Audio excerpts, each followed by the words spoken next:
The 2008 election on the Democratic side has become a battle for delegates, and a crucial X factor in that battle for delegates are the so-called superdelegates. Now, most people don't even know they exist, but the superdelegates are 20% of all delegates to the Democratic convention, and these are unelected delegates.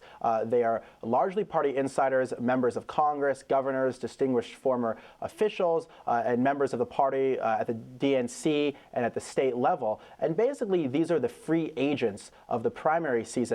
They can choose who they want to back at any time and switch their preference, so they've been heavily courted and remain an elusive factor in this election. They came out of the 1968 election in which the Democrats basically were chosen up to that point by party bosses. So in 1968, Chicago Mayor Daley threw the election essentially to Hubert Humphrey, even though Humphrey hadn't won a single primary and supported a deeply unpopular war in Vietnam. So following 68, there was an effort to reform how the party picked its nominee and make sure that the delegates reflected the will of the people in the primaries and caucuses. So that led to dark horse candidates like George McGovern in 1972, Jimmy Carter in 1976, and by 1980, the party had wanted some of their power back. The establishment wanted some of its power back.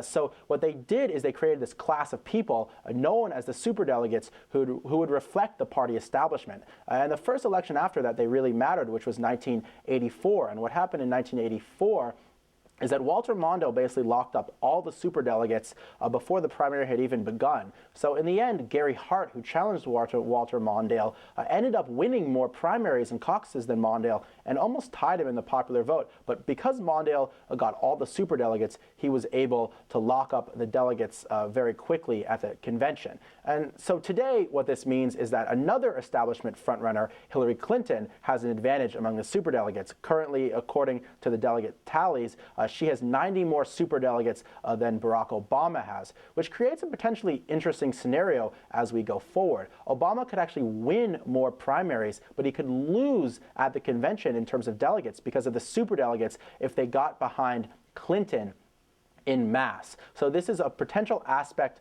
of controversy that the party would do well to probably stave off. In essence, what should happen is that the superdelegates should reflect the will of the people, not of the party elite. And if you want to read more about this, go to the Nation's website and click on my article, Not So Superdelegates. This is Ari Berman reporting for The Nation.